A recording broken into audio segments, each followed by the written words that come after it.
विद्यार्थी मित्र हो, आपण राज्यशास्त्र प्रकरण क्रमांक 4 अभ्यासत आहोत। यापूर्वीच्या व्हिडिओमध्ये राज्याच्या भूमिकेचा अभ्यास आपण केला। यामध्ये शांतता आणि सुव्यवस्था राखणे, आर्थिक प्रगती करणे, राष्ट्र उभारणीसाठी प्रयत्न करणे, शासन करणे आणि लोककल्याण साधणे या प्रमुख 5 राज्याच्या भूमिका यापूर्वीच्या व्हिडिओमध्ये आपण पाहिलेल्या आहेत। आजच्या व्हिडिओमध्ये आपण राष्ट्रीय एकात्मता आणि ती राष्ट्रीय एकात्मता साध्य करण्यासाठी राज्याला कोणती भूमिका पार पाडावी लागते या एका घटकाचा अभ्यास करणार आहोत।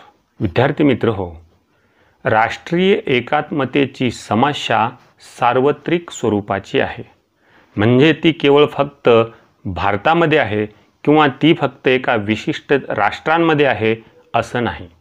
देशाची एकसमान ओळख निर्माण करण्यासाठी समाजातील विविध घटकांमध्ये संवाद साधून सलोखा निर्माण करणे महत्त्वाचे असते। ही विविधता सामाजिक, सांस्कृतिक, प्रादेशिक, धार्मिक, भाषिक व आर्थिक स्वरूपाची असू शकते। म्हणजेच ज्या राष्ट्रामध्ये वेगवेगळ्या क्षेत्रात विविधता आहे तरी देखील त्या संपूर्ण विविधतेमध्ये एकता निर्माण करून सर्व घटकांमध्ये संवाद आणि सलोखा राखून एक राष्ट्रीय ओळख असणे किंवा ती निर्माण करणे म्हणजे राष्ट्रवाद होय। अशी एक ओळख निर्माण होण्यासाठी राष्ट्रवाद राष्ट्रीय एकतेचा पुरस्कार करतो, आपसातील भेदभाव विसरून सलोखा निर्माण करत असतो, संकुचित दृष्टिकोन न ठेवता राष्ट्रीय दृष्टिकोन निर्माण करतो। भारताचे माजी राष्ट्रपती डॉक्टर सर्वपल्ली राधाकृष्णन यांनी राष्ट्रीय एकात्मतेची एक छोटीशी आणि सुंदरशी व्याख्या केलेली आहे। राष्ट्रीय एकात्मता ही विटा अथवा सिमेंटने निर्माण करता येत नाही, लक्षात घ्या।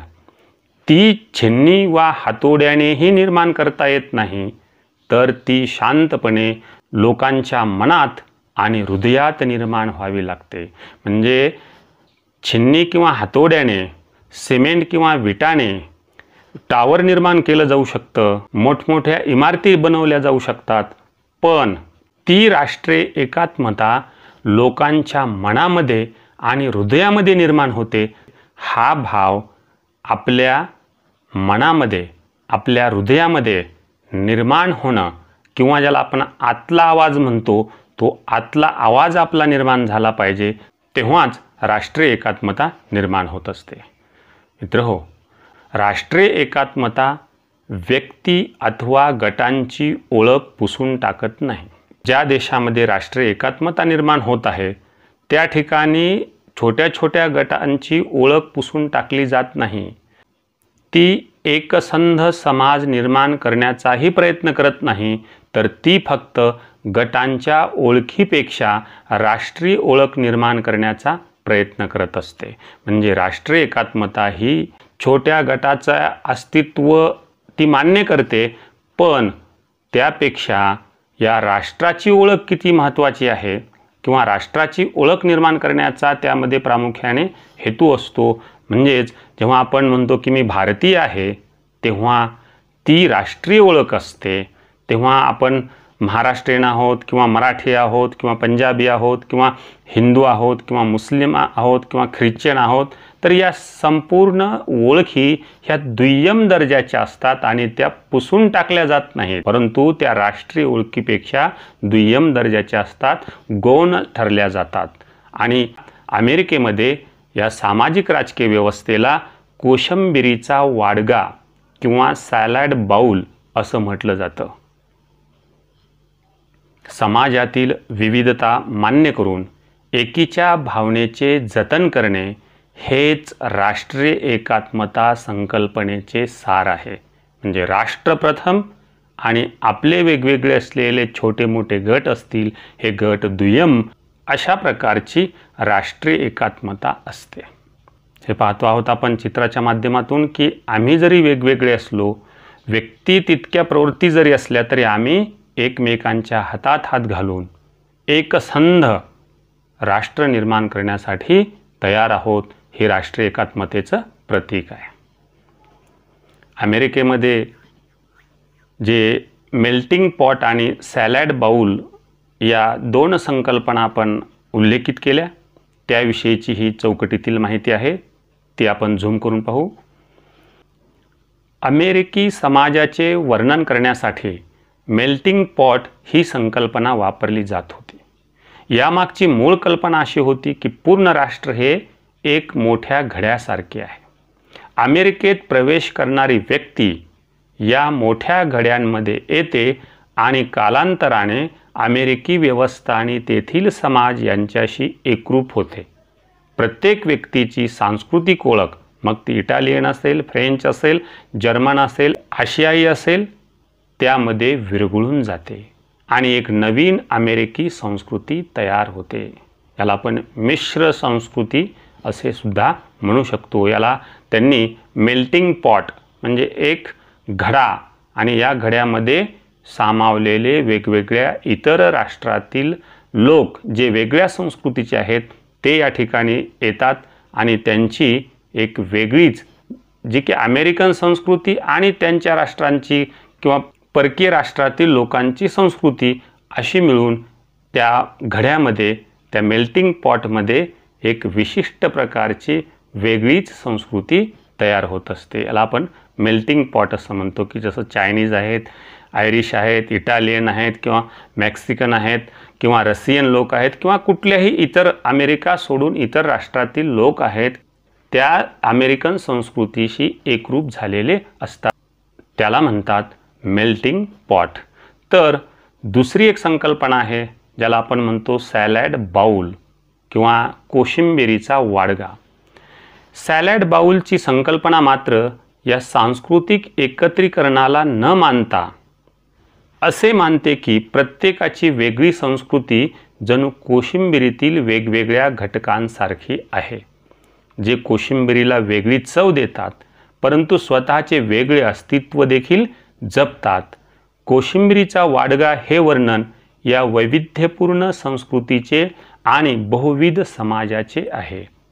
म्हणजे आपण जर असा विचार केला की या कोशिंबिरीच्या वाडग्यामध्ये कोशिंबीर बनवताना जसे वेगवेगळे पदार्थ किंवा घटक समाविष्ट असतात किंवा आपण ते एकरूप करत असतो आणि त्यातून एक चवदार अशी कोशिंबीर तयार होते, मात्र त्या प्रत्येक घटकाला तेवढंच महत्त्व जेवढं कोशिंबिरीच्या चवेला आहे, कोशिंबिरीला आहे, तेवढं महत्त्व प्रत्येक घटकाला असतं. म्हणजे उदाहरण त्यामध्ये आपण जर काकडी टाकली नसेल किंवा कमी पडली असेल किंवा मीठ टाकण्यात आलेलं नसेल किंवा त्यातले इतर घटक काही व्यवस्थित प्रमाणात एकरूप झाले नसतील तर कोशिंबिरीला चव येणार नाही. अशा प्रकारची ह्या 2 प्रकारच्या राजकीय सामाजिक व्यवस्था आणि संस्कृती, जी की एक आपण म्हणतो मेल्टिंग पॉट आणि दुसरी सॅलॅड बाउल. सॅलॅड बाउल आहे ज्याच्यामध्ये वेगवेगळे घटक महत्त्वपूर्ण भूमिका बजावत असतात. कोशिंबिरीचा वाडगा हे आपल्याला यामधून लक्षात येईल. आपल्याला एक पाठ्यपुस्तकामध्ये छोटासा उपक्रम दिलेला आहे, चर्चा करा भारताचे वर्णन मेल्टिंग पॉट किंवा सॅलॅड बाउल यापैकी आपण कसे कराल. आपल्याला जे वाटतं त्या पद्धतीनं आपण त्याचं वर्णन या ठिकाणी चर्चेच्या माध्यमातून करायचं आहे. अशा प्रकारचा हा एक छोटासा उपक्रम आपल्याला देण्यात आलेला आहे. विद्यार्थी मित्रहो, राष्ट्रीय एकात्मतेशी संबंधित समान मूल्य आपण पाहणार आहोत. राष्ट्रीय एकात्मतेचा अर्थ आपण लक्षात घेतला. राष्ट्रीय एकात्मतेशी संबंधित समान मूल्ये कोणती आहेत ते आपण आता पाहणार आहोत. त्यामध्ये नंबर 1ला आहे समान नागरिकत्व.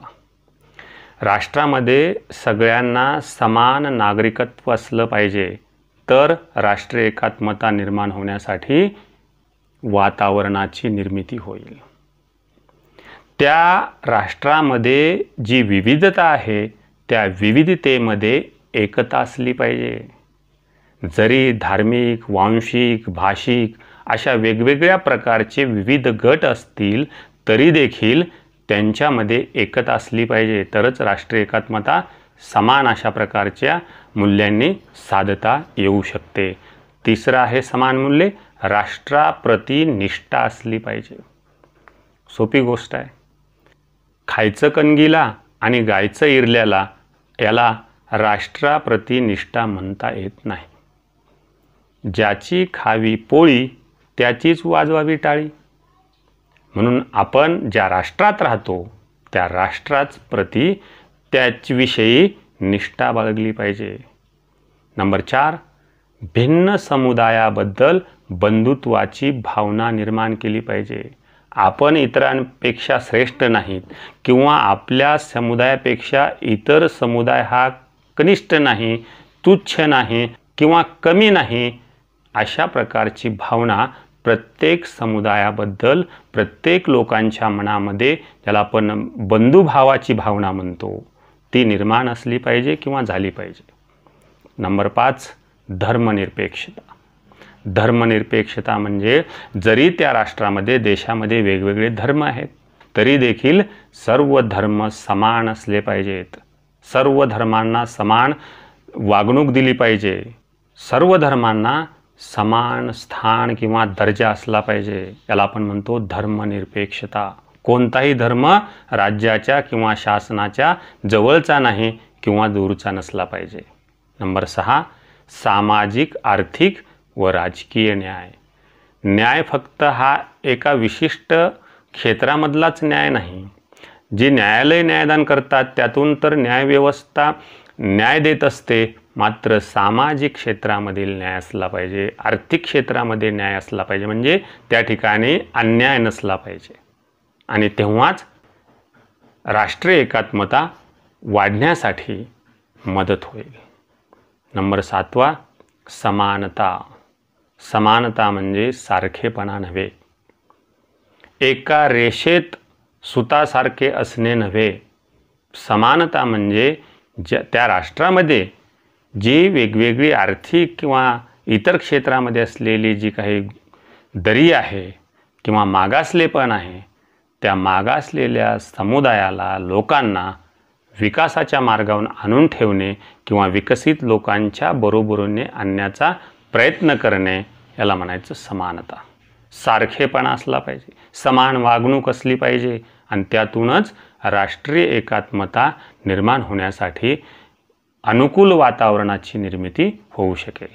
विद्यार्थी मित्र हो, आता राष्ट्रीय एकात्मता साध्य करण्यासाठी कुठल्याही राज्याला कोणती भूमिका पार पाडावी लागते, त्याचे 4 मुद्दे आपण भूमिकेच्या माध्यमातून पाहणार आहोत. त्यापैकी पहिला आहे सांस्कृतिक व सामाजिक दृष्ट्या भिन्न गटांना एकत्र आणून त्यांची एक राष्ट्रीय ओळख निर्माण केली पाहिजे. कोणी केली पाहिजे? राज्याने केली पाहिजे, देशाने केली पाहिजे, राष्ट्राने केली पाहिजे. मग वेगवेगळे सांस्कृतिक गट असतात, वेगवेगळे सामाजिक समूह असतात. ते जरी वेगळे असले तरी मात्र त्या भिन्न गटांना एकत्र बांधून, एकत्र करून राष्ट्राची एक वेगळी ओळख निर्माण केली पाहिजे. जसे की आपल्या देशामध्ये वेगवेगळे जातीचे, वेगवेगळ्या धर्माचे लोक आहेत, तरी देखील आपण म्हणतो की आमचा भारत विविधतेने नटलेला आहे आणि विविधतेने नटलेल्या भारताचा, या परंपरेचा मला अभिमान आहे. म्हणजे आपण ही सगळे सांस्कृतिक, सामाजिक दृष्ट्या भिन्न असलेले समुदाय किंवा गट एकत्र, एकसंघ निर्माण करण्याचा प्रयत्न करत असतो आणि त्यातून आपण भारतीय आहोत, मी भारताचा नागरिक आहे, याच्याविषयी आपण अभिमान बाळगतो. नंबर 2 भूमिका राज्याची, लहान लहान प्रदेश अथवा राजकीय, सामाजिक किंवा सांस्कृतिक गटावर एक राष्ट्रीय सत्ता प्रस्थापित करणे.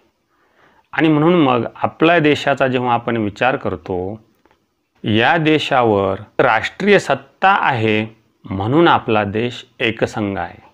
संविधानाने तशा प्रकारचे अधिकार केंद्र सरकारला म्हणजे राष्ट्रीय सत्तेला दिलेले आहेत, म्हणून आपण आपला देश एकसंघ किंवा एकात्म राहू शकतो. 150 वर्षापूर्वीचं उदाहरण घ्या. हिंदुस्थानावर एक हाती किंवा एक राष्ट्रीय सत्ता ब्रिटिशांनी प्रस्थापित केली म्हणून ते 150 वर्ष राज्य करू शकले. म्हणजेच आजही आपल्याला एक राष्ट्रीय एकात्मता निर्माण करायची असेल तर ही राष्ट्रीय एकात्मता राष्ट्रीय सत्ता प्रस्थापित केल्याशिवाय निर्माण होऊ शकणार नाही. आणि म्हणून संविधानाने केंद्र सरकारला जास्तीचे अधिकार दिलेले आहेत. इथे राज्यांनाही कायदे करण्याचा अधिकार आहे. मात्र दोन्हीही सरकारांनी जर एकाच विषयावर कायदा केला तर राज्याचा कायदा आपोआप रद्द समजला जातो. हे आपण अलीकडे महाराष्ट्रामध्ये पदवीच्या अंतिम वर्षाच्या परीक्षा घ्यायच्या की नाही याविषयी जो वादविवाद चालू होता गेल्या 1 महिन्यापासून तो आता निवाळलेला आहे. कारण आता केंद्र सरकारने सांगितलेलं आहे, सुप्रीम कोर्टाने सांगितलेलं आहे की परीक्षा घेतल्या जाव्यात. म्हणजे काय आहे, जरी राज्याचं वेगळं मत असेल, वेगळा निर्णय असेल तरी देखील मात्र केंद्र सरकारने किंवा राष्ट्रीय सरकारनं राष्ट्रीय सत्तेनं घेतलेला निर्णय किंवा कायदा हा देशामध्ये लागू होत असतो. असं आपण गृहीत धरा की संपूर्ण ही राज्य आणि राज्याचे मुख्यमंत्रीच फक्त आपल्या देशामध्ये कार्यरत आहेत, तर पंतप्रधान, राष्ट्रपती किंवा केंद्रीय सरकार किंवा सत्ता अस्तित्वात नसेल तर काय होईल, तर राष्ट्रीय एकात्मता निर्माण होणार नाही. तिसरं, राज्याची भूमिका किंवा कार्य. राज्य आणि जनता यामध्ये सुसंवाद घडवून आणणे जेणेकरून लोकांची स्थिती व त्यांच्या इच्छा आकांक्षा जाणून घेता येतील. म्हणजे केवळ इथं राज्यकर्त्यांना किंवा राज्य व्यवस्थेलाच सगळे काही गोष्टी करायच्या नाहीत किंवा त्या केल्या तर त्यावेळी त्यांनी लोकांची इच्छा आकांक्षा जाणून घेतली पाहिजे. म्हणजे लोकांचा राजकीय व्यवस्थेमध्ये सहभाग करून घेतला पाहिजे. या निर्णय प्रक्रियेमध्ये लोकांच्या मताचा विचार केला पाहिजे. म्हणजे जेव्हा राज्य किंवा राज्यकर्ते, राजकीय व्यवस्था लोकांच्या इच्छा आकांक्षा जाणून घेतील तेव्हाच तिथे सुसंवाद घडेल. नसता संघर्ष निर्माण होईल, विसंवाद निर्माण होईल आणि त्यातून राष्ट्रीय एकात्मता निर्माण करणं शक्य होणार नाही. शेवटचा कार्याचा भाग. राज्य सामाजिक सुव्यवस्था राखण्यास मदत करतील अशी काही उद्दिष्टे व मूल्य विकसित करणे. कुणी करणे? राज्याने करणे. कशाच्या संदर्भात करणे? सामाजिक सुव्यवस्था. समाजामध्ये सुव्यवस्था किंवा सुरळीतपणा असेल तरच राष्ट्रीय एकात्मता प्रस्थापित होईल. समाजामध्ये जर अव्यवस्था असेल, अंधाधुंदी असेल किंवा हुकुमशाहीसारखी प्रवृत्ती असेल तर राज्याला राष्ट्रीय एकात्मता साध्य करता येणार नाही. विद्यार्थी मित्रहो, हे राज्याच्या प्रमुख 4 भूमिका आहेत ज्या माध्यमातून त्या राज्याला राष्ट्रीय एकात्मता साध्य करण्यासाठी प्रयत्न करावे लागतात. नागरिक ज्यावेळी समान मूल्य आणि प्राधान्यक्रम जपतात आणि परस्परांशी संवाद साधतात त्यावेळी राष्ट्र एकसंध राहते. नागरिकांमधील एकी आणि त्यांची कायदा व सुव्यवस्थेप्रतीची निष्ठा राष्ट्राला बळकट करत असते. राष्ट्रीय एकात्मता म्हणजे एकजिन्सीपणा नव्हे, तर राष्ट्रीय एकता समुदायाचे समर्थन करत असते आणि त्यांच्यातील विविधतेचा सन्मान करत असते. म्हणजेच वेगवेगळे समुदाय आहेत आणि त्या समुदायातील प्रत्येक जो समुदाय आहे त्याचं अस्तित्व आणि समर्थन ही राष्ट्रीय एकात्मता करत असते. कारण प्रत्येक समुदायाच्या, मग तो छोटा असेल किंवा छोट्यातला छोटा असेल त्यापेक्षा तरी त्याचं समर्थन राष्ट्रीय एकात्मतेला करावं लागतं किंवा त्याला महत्त्व द्यावं लागतं. त्यांच्यातील विविधतेचा सन्मान करावा लागत असतो. राष्ट्रीय एकात्मता या परस्परांची मूल्ये, अनुभव व भौगोलिक सहसंबंध यांचा आदर करते. ही एक प्रकारची वांशिक, भाषिक आणि धार्मिक सहिष्णुता आहे आणि ही सहिष्णुता निर्माण केल्याशिवाय राष्ट्रीय एकात्मता निर्माण होऊ शकणार नाही. एका सुसंवादी आणि क्रियाशील समाजासाठी राष्ट्रीय एकता अत्यंत आवश्यक आहे. राष्ट्रीय एकता आणि सामाजिक स्थैर्य राष्ट्र उभारणीसाठी हातभार लावत असतात. समाज कसा पाहिजे आहे? क्रियाशील. आणखी तो कसा हवा आहे? सुसंवादी. आणि तो जर हवा असेल तर त्याच्यासाठी राष्ट्रीय एकता आणि स्थैर्य असणे आवश्यक आहे. त्याच्याशिवाय राष्ट्र उभारणीसाठी हातभार लागू शकणार नाही, राष्ट्रीय एकात्मता प्रस्थापित होऊ शकणार नाही. विद्यार्थी मित्र, राष्ट्रीय एकात्मता म्हणजे काय आणि राष्ट्रीय एकात्मता साध्य करण्यासाठी प्रत्येक राज्याला, राज्य म्हणजे स्टेट, राज्य म्हणजे किंग नव्हे, त्या प्रत्येक राज्याला कोणती भूमिका पार पाडावी लागते या घटकाविषयीचा अभ्यास आजच्या व्हिडिओमध्ये आपण पाहिला. यानंतरच्या व्हिडिओमध्ये आपण भारतातील राष्ट्रीय एकात्मता या घटकाचे विवेचन या नंतरच्या व्हिडिओमध्ये करणार आहोत. तेव्हा पुन्हा भेटू पुढच्या व्हिडिओमध्ये. धन्यवाद.